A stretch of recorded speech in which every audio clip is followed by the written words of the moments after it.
정신과 약은 몸을 억제하고 마비시킬 뿐 마음의 아픔을 치료하지 않는다.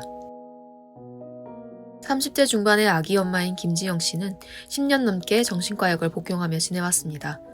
정신과 약에 몸이 마취된 듯한 상태로는 아기를 돌볼 수 없어 괴롭지만 오랜 시간 의존해온 약을 끊는다는 것이 걱정이 된 그녀는 황 박사님에게 도움을 요청하게 되었습니다. 아이고, 그렇군요. 그래서 어쨌든 그때부터 약을 먹는데 이 약은 내한테 졸리기만 하고 대체 뭐 내가 이 약을 왜 먹어야 되는지 모르지만 또 시키는 대로 또 그걸 꾸역꾸역 하는 데에서는 또 일가견이 있으세요. 본인이 괴롭고 힘들더라도 나 이거 못해요 라는 소리 못하고 그냥 하나보다 이래가지고 스스로 자학하는 마음으로 이제 거의 14년을 약을 먹었다는 놀라운 모습을 보였다는 거네요. 네. 야, 대단하세요. 상당히 감성적이고 예민하고 신경질도 잘 내지만 또 한편으로 끈하게 이렇게 참아야 하는 일을 하면서 이 지켜가는 것도 엄청나게 강한 부분이 있다는 거예요. 상당히 역설적이지 않아요? 네. 근데 본인은 그거에 대해서 알고 있어요? 저 교수님이 얘기해 주시니까 정확히 너무 꿰뚫어서 얘기를 해주셔서 지금 좀 처음 제대로 제 문제를 얘기를 해주셨어요. 아이고, 정확하게. 그래가지고 대학을 졸업하고 어떻게 지내셨어요?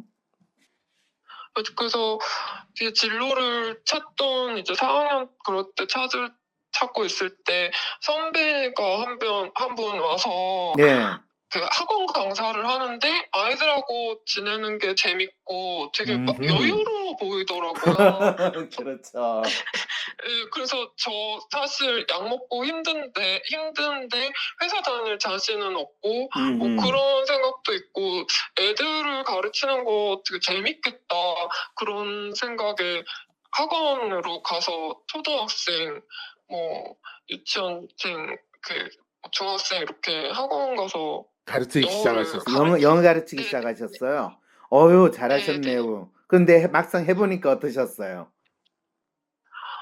처음 제가 직장을 두 개 다녔는데요. 네. 첫 번째 직장에서는 좀 힘들었어요. 이렇게 관계가 뭐 원어민들이 있는데 그 원어민들과 선생님들 간에 이렇게 파가 갈려서 아이고. 그런 분위기가 참 힘들더라고요. 그럼요. 그러면 그래서 25살에 대학 졸업하고 바로 갔으니까 그런 초짜로서 어떻게 뭐 밤 늦게까지 뭐 선생님 애들 학부모 상담해주고 그렇게 지냈어요. 근데 그러다 너무 힘들어서 좀 월급은 작게 받더라도 다른 널널한 직장에 가자 그래서 널널한 직장에 가서 한 5년 정도 이제 일하고 널널한 그랬어요. 직장이라는 것도 똑같은 학원인데 조금 이 네, 심하게 학부모 상담도 적고 원어민 뭐 그런 파갈고 이런 거는 없었어서 다닐만 했었어요. 그렇죠. 네, 네. 그래서 거기서 5년 동안 일하다가 이제 남편을 만나서 결혼을 하게 된 거예요. 네. 남편이 사람이 엄청 좋고 착해요. 그리고 똑똑해 보여서 그런 게 좋아서 저는 결혼을 하겠다고 마음먹긴 했어요. 아주 잘했어요. 근데 뭐 결혼하고 보니까 생각했던 만큼 착하지는 않지만 그래 똑똑한 건 어디 안 가죠, 그죠? 네, 그렇더라고요. 이제 본인이 그동안 쭉 지내온 상황을 다 이야기하니까 속은 어때요, 기분이? 속이 굉장히 많이 풀려서 너무 어떻게 이렇게 정확하게 꿰뚫어서 얘기를 해주시나 놀라워요. 네. 자, 이렇게 되면 본인이 약을 먹을 필요가 있을 것 같으세요? 없을 것 같으세요? 없을 것 같아요. 그렇죠. 아니 무엇보다도 약을 먹을 이유가 없어요. 네. 지영 씨의 지나온 삶과 당시에 제대로 표현되지 못했던 그녀의 마음을 하나씩 짚어주며 확인을 도와주고 계신 황 박사님. 이 과정에서 지영 씨는 아무에게나 끼워 맞출 수 있는 산후 우울증이나 센 자존심, 서툰 사회성을 자신의 문제라고 순순히 받아들였고 정신과약이 그 문제를 해결해 줄 것이라 믿었네요. 본인이 약을 먹을 때는 내가 속이 부글부글하고 온몸이 아프고 쑤시는 것 같고 내가 쓰러질 것 같고 내가 뭘 어떻게 해야 될지 모르는 그 불안감이 엄청 오는데 약을 먹으면 그게 없어지는 게 아니라 그냥 졸리기만 하고 또 약을 먹은 거로 인해 가지고 더 새로운 불안이 더 많이 생기기도 하거든요. 네네. 그런데 다른 사람들 입장에서 보면 주위에 있는 사람은 제가 약을 먹으면 일단 감정적인 표현을 덜 하니까 마치 약을 먹어야 되는 거 아닌가 이런 상황이 되거든요. 자, 이제 이 상황에서 그거를 엄마 아빠는 당신이 잘 이해해 가지고 어떻게 잘 살 수 있도록 도와주기보다는 야, 약 먹고 아프면 약 먹어. 네가 마음이 아프든 몸이 아프든 약 먹는 게 최고다. 이런 상황에 가버리게 된 거죠. 네. 특히 아빠가 그러게요, 그러게요. 그런데 당사자는 내 아픈 거는 약 먹어서 처리되는 게 아니라 부모님이나 내 주위에 있는 분들이 나를 좀 제대로 알아주고 내 마음을 좀 네. 같이 읽어주고 공유를 해주는 게 내가 안 아픈 건데 네, 인간들이 그러니까요. 그게 이게 인간이냐 이런 생각이 드는 거죠. 밥만 먹는다고 사는 거냐? 이런 이야기 하고 싶죠, 네네. 그죠? 네네. 너무요. 네, 그러게요, 그러게요. 에휴, 안타깝게도 본인이 상담도 오래 받았는데, 본인한테 상담해준 그분도 본인이 학교에서 친구 관계가 힘들어요. 그랬더니, 이 방법으로 해보면 친구랑 사회성이 더 좋아지지 않겠니? 저 방법으로 해보면 더 네. 친구랑 잘 지내지 않겠니?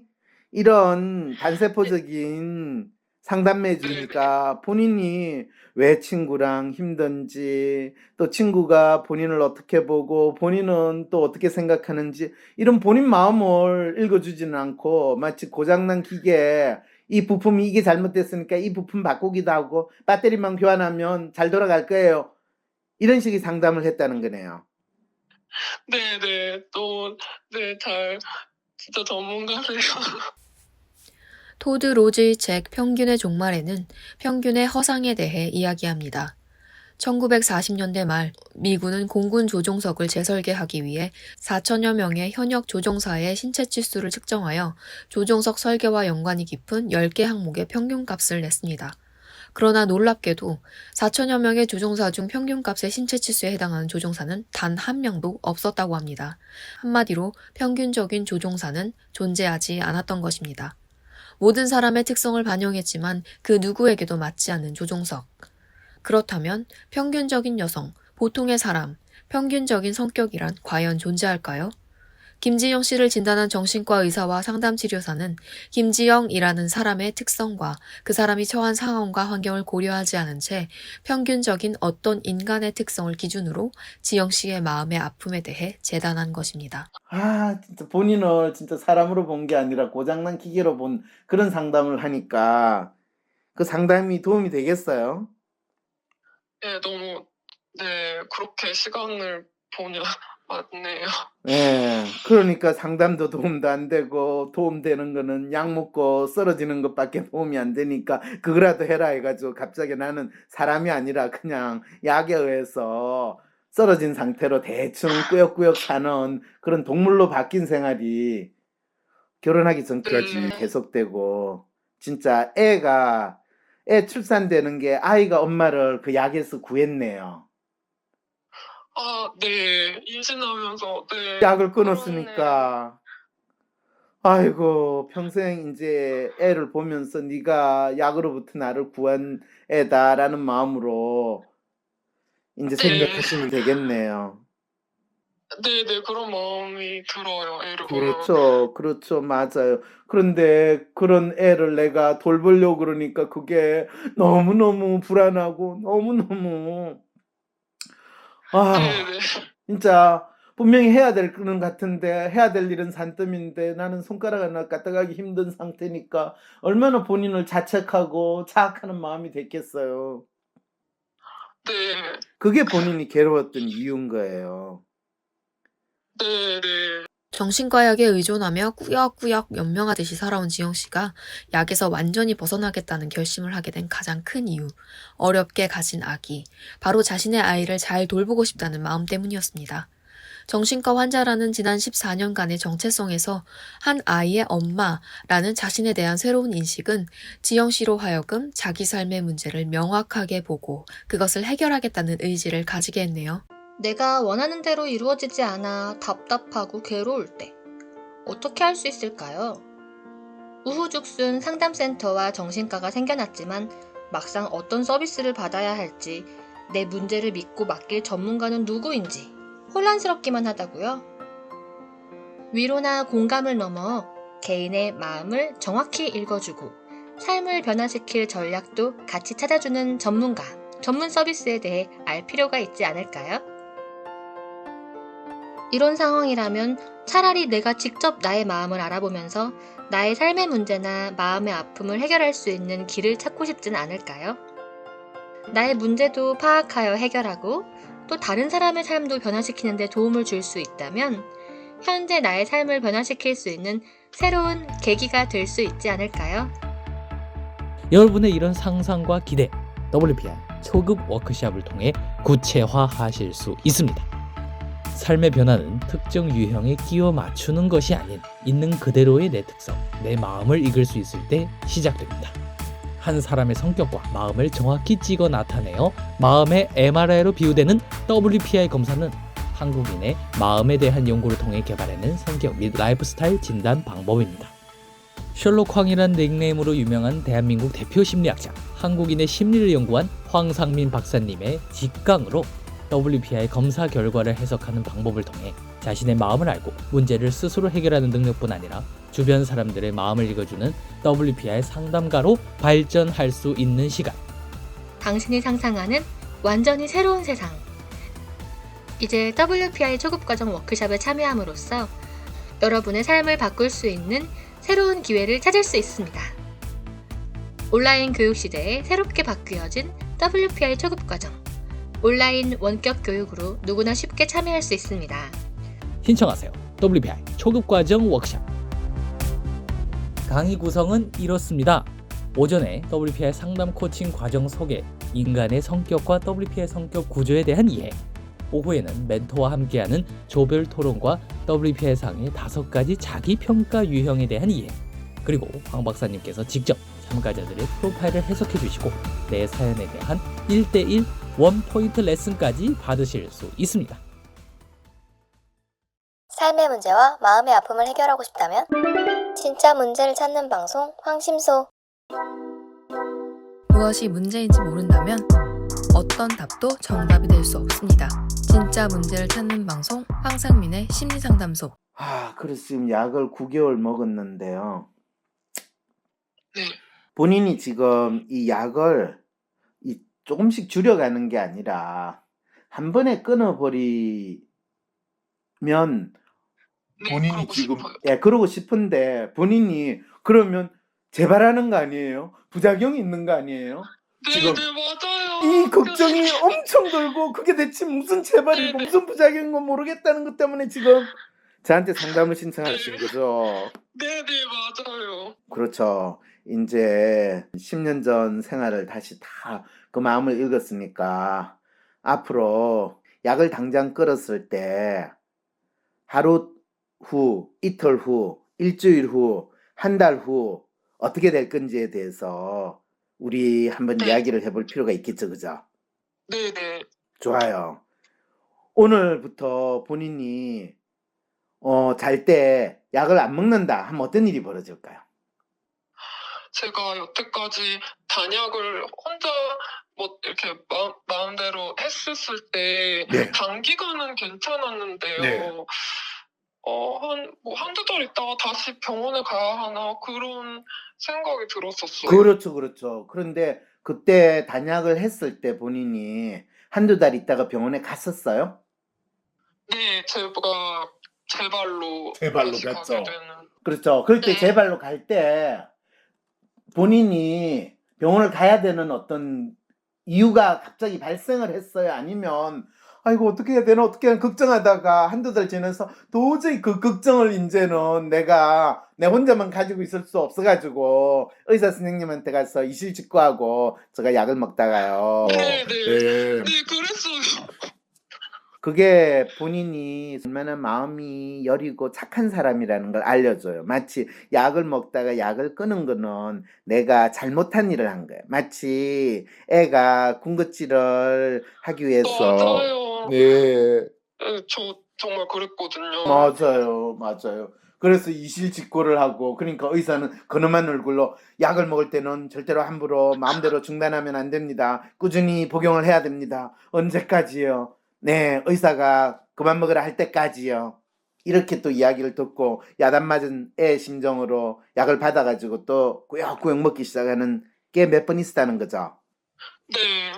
약을 안 먹고 나니까 뭐 약간 불안하고 죄책감 드는 거 말고 신체적으로 뭐 정신적으로 혼란하거나 주위 사람들이 너 아무래도 지금 제정신이 아닌 것 같아 빨리 병원 가라 아니면 너 계속 이렇게 있으면 다시 폐쇄병동에 집어넣겠다 이런 식의 일이 일어난 거는 아니었죠. 주변 사람들이 너 지금 약 안 먹고 있지 약 먹는 거 끊었지 이런 식으로 본인한테 지적질을 네, 하거나 그랬어요. 아 그런 적이 있었어요? 네. 그럼 언니가 뭐 가족들이 그랬었어요. 마음은 신체 기관 일부인 뇌에 있는 것이 아니다. 하지만 의사들은 신체를 억제하는 정신과 약이 마음의 아픔을 치료한다고 말한다. 그때 혹시 기억나는 정확하게 그런 단약한 시기에서 어떤 일이 벌어졌는지 한번 이야기해 주실래요? 제가 최근에 이거를 교수님께 말씀드리고 싶었었는데요. 네. 재작년에 약 줄여서 끊을 때 의사의 처방대로 줄였는데도 다 끊고서 4개월 지난 후 임신을 했는데 임신 그렇죠. 초기에 입덧할 때 입덧이 심했는데 못 매달고 죽고 싶더라고요. 네, 그래서 예. 이게 금단 증상이었을까요? 아니면 임신해서 그런 거였을까요? 임신해서 그런 거고요. 그 다음에 본인이 네. 임신을 하면요. 다른 웬만한 사람보다 특히 언니 같은 사람보다 훨씬 심해요. 불안도 심하고 네. 거의 제정신이 아닌 사람처럼 여러 가지 감정 기복이 심한데 본인은 본인이 평소에 가지고 있는 특성이 어떤 건지에 대해서 혼자 속으로만 그걸 하고 있고 또 대랑 가족들은 본인이 약을 먹는 상황이기 때문에 본인이 평소보다 조금 더 심한 감정적인 동요가 있으면 그거는 임신 때문이 아니라 제가 약을 뭐 먹든 안 먹든 병이 더 심하게 재발한 거다 이렇게 보는 일이 벌어진다는 거죠. 그랬었군요. 상황과 환경의 변화에 예민하게 반응하는 지영 씨에게는 임신으로 인한 신체적, 심리적, 환경적 변화도 다른 사람보다 예민하게 느껴집니다. 그렇기에 감정 기복도 그에 따라 변화무쌍하지요. 그러나 가족들은 지영 씨의 불안을 임신 초기에 있을 수 있는 현상이 아니라 오랫동안 정신과 약을 복용하고 있던 정신병 환자의 재발로만 보고 있었습니다. 참 안타까운 상황이네요. 그리고 본인이요, 약을 그때 끊지 않았으면요, 본인이 임신이 되기가 힘들고 됐다 하더라도 아이한테 상당히 문제가 될 가능성이 상당히 높은 상태였기 때문에 본인이 진짜 약을 끊은 거는 진짜 잘하신 거예요. 네. 그런데 본인이 약을 먹는 동안에는 본인이 임신되는 게 상당히 뭐 힘들고 어려울 뿐만 아니라요. 또 실제로 나중에 임신되더라도 아이한테 어떤 상황이 벌어질지 모르는 엄청난 불안감을 갖고 심지어는 본인이 아이를 지우고 싶은 그런 불안과 충동까지도 느끼는 게 본인 같은 사람이거든요. 네네. 사실 임신했을 때 그런 마음이 좀 들기는 했었거든요. 네. 자, 인제 그러면 어 이미 본인이 저한테 이야기하면서 본인이 '약을 먹을 이유가 있다.'라고 생각이 드세요? '약을 먹을 이유가 조금 더 없다.'라는 생각이 드세요? 좀 제 마음 좀 누가 이해해 주고 제가 앞으로의 인생을 살아간다면 약을 먹을 필요가 없다고 생각해 왔었거든요. 그럼요, 그럼요. 약을 먹는 거는요. 이건 본인이 자기 몸에 무슨 병인지 모르지만 병이 있고 그 병을 고치기 위해서는 내 병은 내 몸속에 나쁜 피가 있어 가지고 그 피를 빼내기만 하면 내 몸의 병이 나을 거라고 믿는 마음으로 본인이 카트칼로 가지고 자기 몸에다가 자해 행위를 하면서 피를 하루에 한 사발씩 빼내는 거와 똑같은 일을 하는 게 지금 약을 먹는 거예요. 네. 이렇게 비유를 하니까 지금 이 약이 본인한테 어떤 효과가 있는지 아시겠죠? 네. 소름 끼쳐서 먹고 싶지가 네. 그리고 실제로 사람들은 옛날에는 자기 몸에 있는 나쁜 피를 빼기만 하면 병이 없어지고 건강해질 거라고 믿었고 또 그렇게 많이 했거든요. 지금도 그런 행동을 하는 사람들이 있어요. 네네. 근데 그와 비슷한 일을 하는 게 이 정신과 약을 먹으면서 '제정신이 돌아올 거야.'라고 믿는 일하고 똑같은 일이라는 거예요. 정신과 의사가 현실의 김지영 씨에게 10년 이상이나 약을 먹게 하는 이유는 무엇일까요? 무엇보다 그들은 마음의 아픔, 소위 그들이 정신병 이름 붙이기를 하는 마음의 아픔과 연관된 다양한 증상들을 두고 그것을 개인의 성격이나 마음의 문제로 보는 것이 아니라 몸의 문제 또는 그 사람의 뇌와 신경과 같은 신체 장기의 문제로 보기 때문입니다. 이 믿음은 마치 교회의 목사가 하느님 또는 예수님이 절대자라고 믿고 절의 스님이 부처님을 절대자 신이라 믿는 것과 같답니다. 마음의 아픔은 그 사람 마음에서 일어나는 것이지 뇌나 신경과 같은 몸에서 일어나는 문제가 아니랍니다. 네. 네, 마찬가지인 것 같아요. 근데 제가 작년에 그러니까 작년에 아기 낳고서 뭐 이렇게 다리가 저리고 가슴이 끌어올랐을 때 그때 제 신체적으로 눈이 이렇게 저쪽으로 막 넘어가서 그렇죠, 그렇죠. 눈동자가 뒤집혀진다는 예, 거. 그런 증상은 있었거든요. 그때 산후도우미를 이제 집에서 사시는 입주도우미로 근데 썼었는데요. 그분이 본인을 그분 돌아버리게 만들었군요. 대화하면서도 돌아버릴 것 같고 가족들이 왔다 갔다 하는데 네. 가족들이 저를 이 산후도우미를 한 2주 쓰고 마는데 보통은 그거를 계속 쓴다는 것도 제가 좀 못할 일 같고 가족들 보는 게 불편했었어요. 그게 너무 비쌌어서 죄책감을 들어. 그러니까 어쨌든 제가 좀 키우고 싶다. 모르겠어요. 그때 굉장히 죄책감을 느끼고 되게 불안했었어요. 그럼요, 약을 그럼요. 네, 너무 많이 불안했어서 제가 그런 증상까지 보였던 것 같아요. 그거를 단약 정상이라고 이야기를 하면서 재발했다고 의사는 이야기하는데 네네. 실제로 이거는 약간의 약의 효과가 남아 있어서 생기는 부작용일 수도 있고 그 약의 네. 섭취로 인해 가지고 우리 신체의 어떤 부분이 특정한 정서 흥분 상태에서 지 맘대로 신체 기관이 돌아가는 것일 수도 있는데 그게 100%약 때문이다라고는 이야기하기 힘들어요. 왜냐하면 약을 전혀 안 먹는 사람도 감정적인 측면에서 흥분을 하면 눈동자가 돌아가요. 그리고 본인이 네. 극심한 스트레스를 받으면 경련이나 발작 증세를 일으켜요. 네네. 그렇기 때문에 그런데 본인은 실제로 그런 게 원래 없는 사람인데 예민하기 네. 때문에 그동안 전체적으로 본인의 신체를 억누르기 위해서 약을 먹고 지냈거든요. 그런데 약을 끊었다가 다시 이제 그 약을 먹을 때 마치 옛날에 약을 먹었을 때 신체가 보이던 그 반응이 내 신체에서 마치 반가운 이 친구를 만난 듯이 그 약 성분에 내 신체가 반응한 건 아닌가라는 저 나름대로 해석을 하는데 이거는 과학적으로 뭐든지 아직 증명된 자료는 없어요. 그런데 이 약을 만든 회사에서 실제로 이 약이 어떻게 사람들의 정신 과정에 작용하는지는 모르겠지만 자기들이 약에 대한 설명서에 라벨지에 그렇게 표현이 돼 있는데 작용 기전은 모르겠지만 어쨌든 간에 이 약을 오래 먹으면 부작용으로서 뭐 경련이라든지 눈알이 돌아간다든지 뭐 자살 충동이 더 생긴다든지 뭐 이런 것들이 뭐 30% 50%더 있다 이런 이야기는 그 사람들이 고백을 해놨어요. 네. 그랬어. 재발이 아니라 약물에 의해서 재생시키는 건데. 아, 네.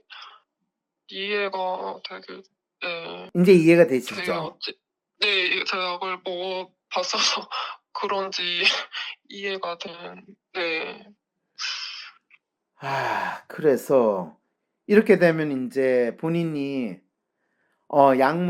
이 약을 당장 오늘부터 끊어도 아무런 문제가 없다는 거를 본인이 아시겠어요? 네, 확실히 이해가 돼요. 저하고 이렇게 상담한 내용을 엄마나 아빠한테, 언니한테 그대로 들려준다면 그분들은 어떤 반응을 보일까요? 사실 엄마만 제가 약 끊는 걸 원하셔서 아빠나 언니는 알지 못하고 그 아빠나 언니는 저를 절대 이해해 주실 사람들이 아니에요. 왜 그렇게 생각을 하세요?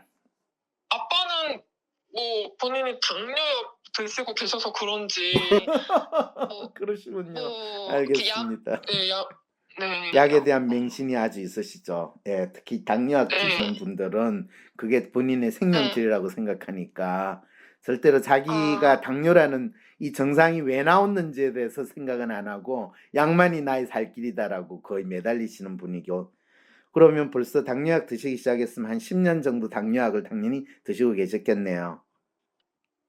뭐 그러셨던 것 같아요. 네, 10년 정도 됐어요. 네, 그러시면 뭐 아빠가 약에 대한 믿음은 뭐라고 이야기하실 필요가 없으신 거고요. 네. 근데 엄마는 약을 끊는 거에 대해서 지지를 해주신다고요? 네, 엄마가 제가 이제 아기 낳고서 막 난리 제가 치고 뭐 그래서 엄마도 불안했어서 정신과를 갔는데 의사가 주는 약들이 본인한테 그렇게 좋은지 모르겠다고 생각이 들어서 내가 이걸 왜 먹나 이러면서 운동을 막 미친 듯이 하시고 그리고 괜찮아지셨고 어이구, 진짜 훌륭하게 이제 본인이 그렇게 훌륭하게 자기 문제를 극복하신 경험이 있으시면서 왜 딸한테 이렇게 오랫동안 아이고, 진짜 안타깝네요. 그래도 애를 출산하는 때 되니까 이 부분에 대해서 더 정확하게 아시는군요. 예. 진짜 그게 맞으세요. 맞으세요. 자, 그러면 지금 본인이 약을 끊게 되면 본인이 불안감이 있는데 그러려면 약 네, 끊는 대신에 본인이 어떻게 해야 된다는 거 벌써 본인이 이야기를 했는데 어떻게 해야 될 것 같아요? 네, 하루에 운동을 많이 해 네, 운동을 많이 한다고 시간을 생각하지 정해놓고 마시고요. 본인이 그러면 만일 운동을 하러 간다면 그 운동하는 시간에 아이는 누가 돌봐요? 엄마가 봐주시겠다고 하세요? 아, 하시더라고요. 그래요? 네, 그리고 아버지도 그냥 운동만 하는 줄 아니까 제가 음. 가끔 엄마가 불러주시면은 아, 와주시는 걸로. 그러면 아버님도 이제는 은퇴하시고 계시는 거예요? 네네. 그러면 네, 뭐 집에 계시. 두 분이 시간이 좀 있으시니까 집에 와서 애를 돌보는 거는 해주실 수 있겠네요. 네네. 대한민국 대표 심리상담가 황상민.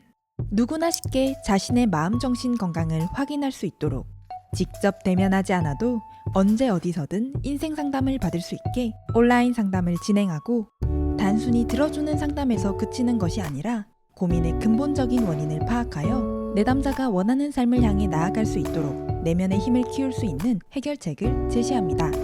마음 정신 건강 주치의 황상민 박사님께 온 오프라인 심리 상담을 받아보세요.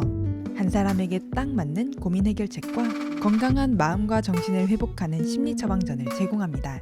영어로도 상담이 가능하니 언어의 장벽을 넘어 누구나 상담소의 문을 두드려 보세요. 상담 신청 문의는 위즈덤 센터. 제가 이제 조금 저 혼자 제 스스로 단단해졌다고 생각이 드는 게, 예전에는 아버지나 언니를 의지했었는데 지금은 좀 아빠한테 얘기 안 하고 끊고 싶고 그런 상황인 것 같고. 네, 그러시죠, 그죠? 본인이 내일부터라도 운동을 하러 나가면서, 보통 이제 출산했고 그러니까 본인이 다시 건강을 한 몸을 또 하기 위해서라도 운동하겠다고 그러면 남편이나 아빠가 그거에 대해서는 하지 말라 소리 안 하겠죠, 그죠? 먼저 PT라도 받겠다라고 해서 1시간이나 2시간 동안 땀이 아주 확실하게 날 정도로 차분하게 PT를 받으실 수 있으시겠어요? 그건 돈이 좀 들거나 돈이 들죠. 많이 들죠, 그죠? 네, 본인이 그거를 PT 주변에서 알면은 또 네. 뭐 아빠나 언니나 남편이 돈 쓴다고 뭐라고 할 수도 있어요. 그렇죠, 그렇죠. 그럴 때 네. 본인이 남편한테 만일 전화를 해가지고 남편한테 물어보세요. 뭐를 물어보냐? 이 오빠, 나 이제 애 지금 그거 한대. 내가 빨리 더 건강하게 돼야지 애를 돌볼 수 있을 것 같아서 내가 죽을 힘을 다해서 이 헬스장에 가가지고 내 체력을 키워야 될 것 같은데, 내가 한 달에 100만 원씩 PT 받는 거 해줄 수 있어, 없어? 이렇게 이야기하면 오빠는 뭐라고 그럴까요? 왜 그렇게 뭐 얘기하냐면서, 뭐 이렇게 남편 뭐 이렇게 뭐 남편이 표현으로 뭐 갖다 붙이지 마라 막 이러면서 얘기할 것 같아요. 그래요? 그러면 너는 네. 진짜 내 남편 맞냐? 남의 편 아니냐? 라고 이야기하면 오빠는 뭐라고 반응할까요? 아니, 아내가, 왜 그러냐? 네, 그런 다음에 저희 아빠랑 상의해요. 그렇죠. 그럼 아빠랑 상의하면 뭐라고 상의할까요? 저렇게 돈 들여서 하는데 그냥 다른 걸로 돈 안 드는 방법으로 하면 안 되냐고. 그런데 저도 선생님, 제가 뭐 이렇게 동네 막 많이 돌아다녀서 땀 빼고, 그리고 이렇게 제가 지하철을 타고 어딜 갔다 오고 나면 좀 한기가 되더라고요. 어디 이렇게 조금 거리가 있는 1시간 정도 거리, 그렇게 갔다 와서 좀 걷는 걸로. 그것도 나쁘지는 않아요. 그런데 산이 있을 때는 본인이 딱 이 제대로 신발 갖춰 고 따뜻하게 옷을 입고 네. 집에서부터 산꼭대기까지 한 바퀴 딱 돌아오면 1시간 반에서 2시간 되는 코스를 찾아가지고 그렇게 네. 빠른 속도로 걷다가 돌아오면 그것도 PT 받는 거하고 유사한데, 지금 이렇게 하는 게 너무너무 힘들고 어려워요. 그런데 헬스장에 제가 이렇게 PT를 6개월을 만약에 그 남편한테 얘기 안 하고 제가 이렇게 카드를 이렇게 긁어서 헬스장에 다니면 힘들어, 땀이 많이 나서 제가 집에 와서 잠을 자요. 저는 운동을 아, 하루 당연히 잠은 자죠. 예, 근데 그걸 엄마가 같이 아기를 본 상황에서 이해를 못해요. 화를 엄청 내세요. 그게 좀 힘들고 그래서 엄마한테도 분명히 이야기를, 엄마, 나는 기본적으로 예민하고 섬세한 사람인 거 엄마 알지?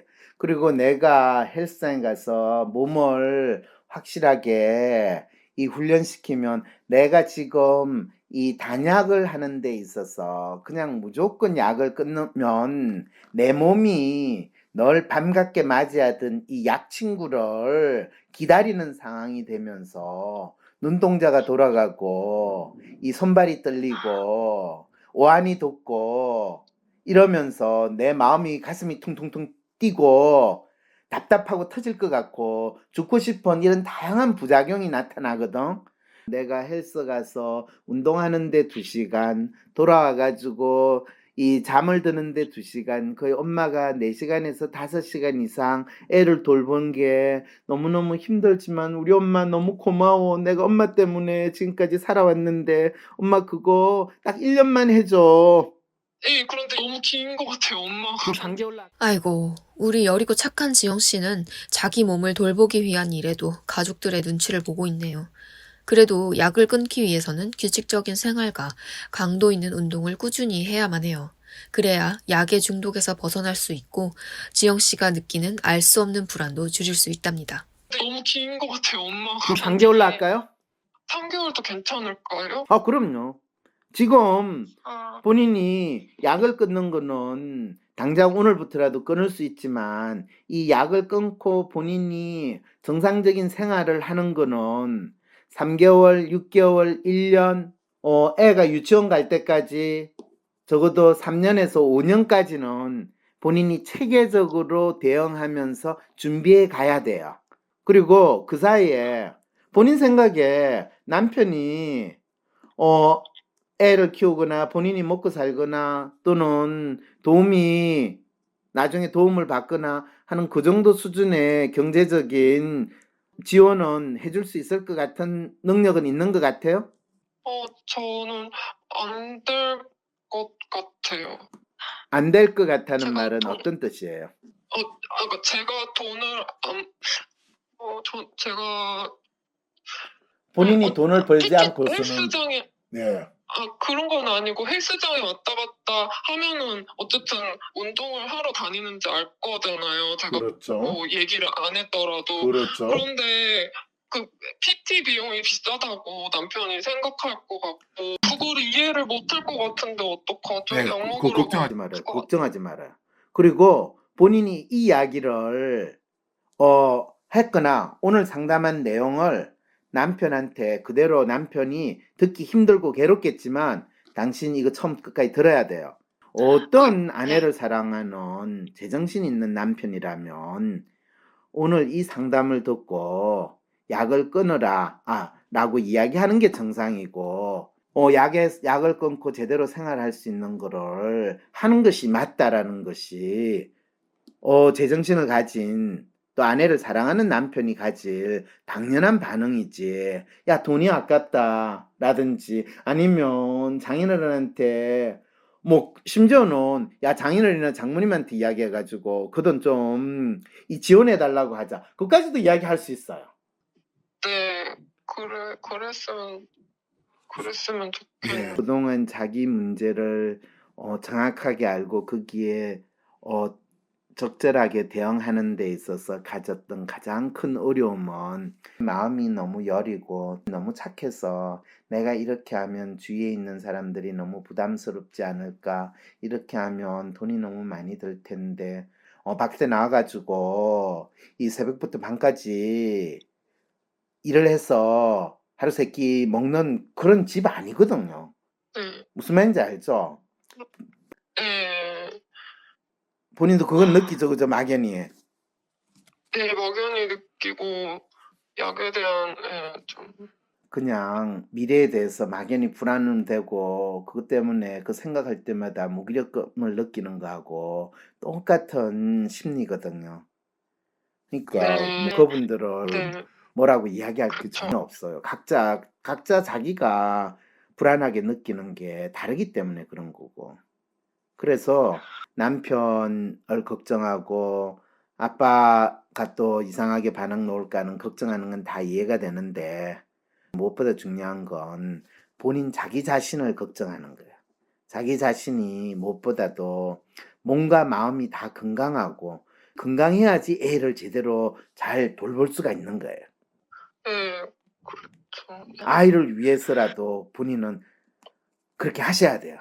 아, 그럼 여기 아파트 헬스장 열면은 그거 뭐 1시간 제가 러닝머신하고 엄청 힘들게 하고 오는 거는 그건 괜찮아요. 예, 그거부터 시작을 네. 하세요. 남편도 하라고 할 정도로 그 정도가 될 것, 네, 예, 그렇게 하세요. 될 것 예, 같아요. 아파트 헬스장은 아주 상대적으로 엄청 저렴하니까 하고 또 그거를 해서 이 엄마한테 그 대신 어머니가 지금 오늘 상담한 거를 본인하고 같이 다시 한번 들어보기만 하면 어머니는 네. 본인이 운동하고 와서 한두 시간 자는 거에 대해서는 이제 이해가 하실 거예요. 네, 그런데 PT 선생님한테는 제가 몸을 만들려고 운동하는 것도 아니고 약 끊으려고 하는 아니야, 건데 그 뭐라고 절대로. 얘기해야 돼요? 본인이 그러세요. PTS한테는 출산하고 나서 이전에 네. 본인 몸매로 다시 돌아가고 싶고 본인이 더 네. 기초 체력을 새로 애를 키우려니까 너무 힘들어서 기초 체력을 키우기 위해서 내가 운동을 하고 PT를 받았으면 좋겠다라고 이야기했어요. 본인이 약을 끊는다, 약을 먹는다 이런 이야기 전혀 네, 필요 없어요. 네. 아시겠죠? 이렇게 네네. 그 선생님 말씀은 아파트 헬스장에 가거나 아니면 근처에 뭐 이렇게 뭐 헬스짐 그렇게 동네에서 하는 그런 데 가서 하는 거 좋다는. 예, 그게 가장 안전하면서도 본인의 기본적인 기초 체력을 키우는 거. 이것이 1차적으로 네. 가장 중요한 일이라는 거예요. 네네. 그런데 그러니까 매일매일 꼭 해야 되는 거죠. 그렇죠. 헬스장. 헬스장 하는 거는 하루도 네, 빠지면 무슨 안 일이 돼요. 있어도. 그렇죠. 약물 중독에서 벗어나 회복하려는 아이 엄마의 변화는 자기 마음을 아는 것에서 시작된다. 본인이 지금도 보면 이 친구한테 뭐라고 이야기하고 싶은데 그럴 때 뭘 어떻게 해야 될지 모르겠고 혼자서 집에서 이 아기를 키우면서 또는 아기가 있는데 남편이 안 오면 내가 뭔가 이야기하고 싶은데 이럴 때 내가 어떻게 걱정을 든다든지 이런 상황이 될 때 가장 좋은 방법은 애가 크게 보채지만 않으면 본인이 노트에다가 본인이 하고 싶은 이야기, 걱정되는 걸 적어놔도 돼요. 표현을 하면 돼요. 네. 제 상황이 이해가 이제 많이 잘 되시죠? 됐습니다. 그동안 이 쌓아놨던 거, 그 다음에 혼란스러웠던 게 너무나 심각하고 충분히 자기 자신에 대해서 나름대로 파악할 수 있고 자기를 표현할 수 있도록 보통 상담하는 거를 2배 시간을 지금 들여가지고 상담을 했거든요. 그래서 지금 한편으로 멍한 느낌도 들 거예요. 그래서 네네. 엄청 많으셨을 테니까 조금 이제 이 상담한 거 오늘 여기서 끝내고 조금 쉬었다가 나중에 마음이 좀 편안해지고 하면 오늘 상담한 거 녹음 파일을 받게 되면 처음엔 녹음 파일을 바로 엄마랑 듣지 말고 이 상담하면서 느꼈던 거를 엄마하고 이야기를 좀 나눈 다음에 하루나 이틀 있다가 엄마하고 이 상담 파일을 한번 들어보거나 엄마 보고 내가 이 운동하러 나갔을 때 엄마가 애 보면서 혹시 어머니가 그냥 부담 없이 듣고 싶으면 이거 틀어놓고 한번 들어보세요 라고 이렇게 이야기하면 잘 이해하실 수 있을 거예요. 네. 그런데 네네. 알겠습니다. 네. 네. 네. 다시 그 다음에 일어날 거 문제에 대해서 또는 걱정하는 거나 또 본인 생활에 대해서 본인이 확인하시면 이 약을 끊고 일어나는 모든 거에 대해서도 본인이 하나하나 해결해 나가실 수가 있습니다. 네네. 교수님 너무너무 신경 써 너무 얘기를 잘 해주셔서 오랜 시간 너무 감사합니다. 네, 수고하셨습니다. 김지영 씨는 정신과 약을 먹으며 견뎌내는 삶에 익숙해져 버렸기에 약을 끊는다는 것이 가능할지, 아이를 돌보고 나를 찾고 제대로 살고 싶다는 소망을 가지고 그 답을 찾기 위해 황상민 박사님과의 상담을 요청했습니다. 상담 후 그녀가 정신과 약에 의존하는 삶에서 벗어나 자기 자신으로서의 삶을 되찾을 수 있을지, 현실의 82년생 김지영의 다음 이야기는 내일도 계속됩니다.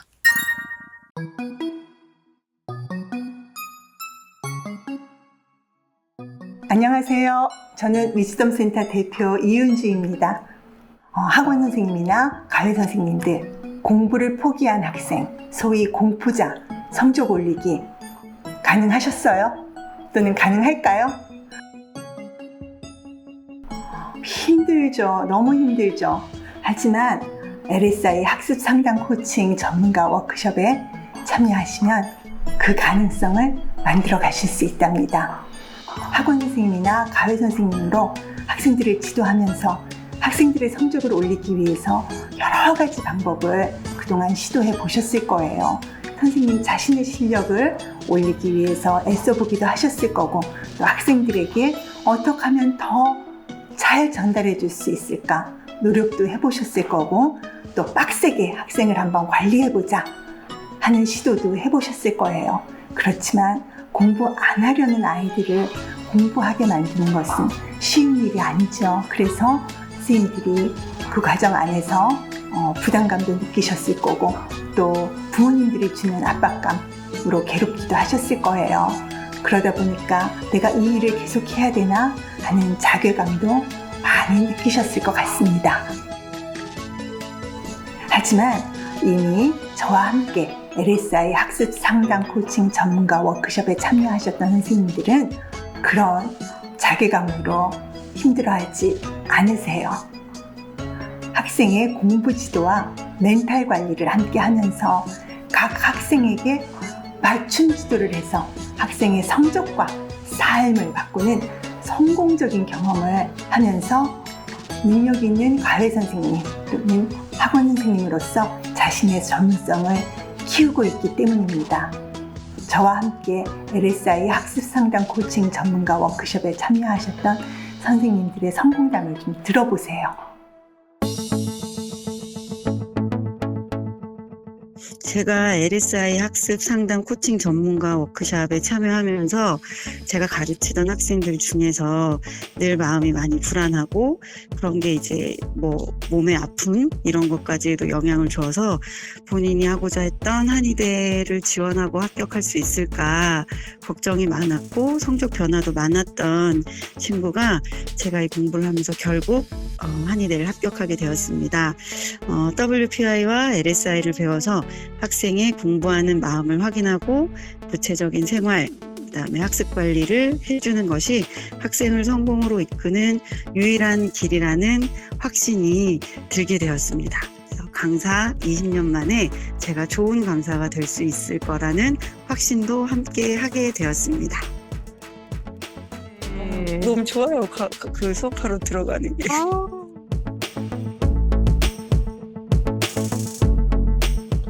긴 시간 과외 선생님으로 지내면서도 나의 직업에서 의미를 찾지 못했어요. LSI 학습 상담 코칭 전문가 워크숍을 통해 학생들의 마음을 알아가고 학생들이 공부에서 변화, 성장하는 모습을 보며 저도 학습 상담 코칭 전문가로 성장하고 있습니다.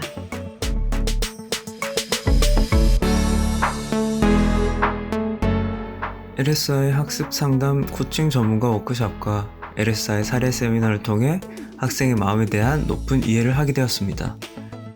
그 결과 중학교 성적 전교 45등 정도의 학생을 고1 수학시험에서 기말고사 100점까지 만들 수 있었습니다. 학생의 공부에 대한 마음을 파악하여 최적화된 코칭을 할 수 있었기에 가능한 기적 같은 결과라고 생각됩니다. 성공담 들으시니 여러분도 한번 참여하고 싶지 않으세요? 이런 기적을 체험하고 싶으시죠? 그러면 그 LSI는 도대체 뭔가? LSI는 저 이은주가 개발한 공부하는 사람의 마음을 읽어내는 심리 검사랍니다. 중고생, 대학생 또는 성인 누구든지 이 검사를 통해서 공부를 하면서 가지고 있는 마음을 알 수 있습니다. 공부에 대해서 가지고 있는 마음을 알고 왜 공부를 힘들어 하는지, 어떤 방법으로 공부하고 있는지를 알면 마음을 움직여서 공부를 하도록 이끌어줄 해법을 찾을 수 있답니다.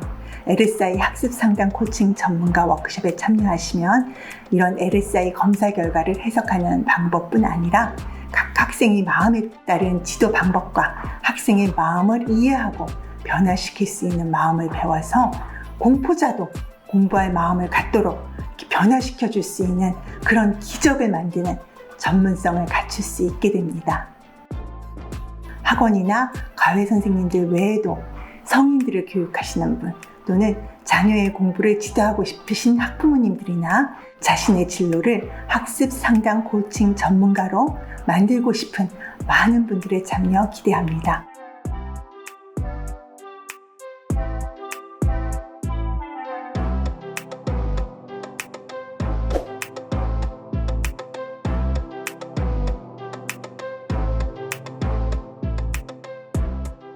자녀의 학습 문제로 고민 중이신 학부모님이나 학생 자신 또는 시험 준비로 고민 중인 성인들의 학습 상담도 가능합니다. 개인적인 상담을 원하시는 분들은 위즈덤 센터를 통해서 저 이은주와의 상담을 신청해 주세요. 감사합니다.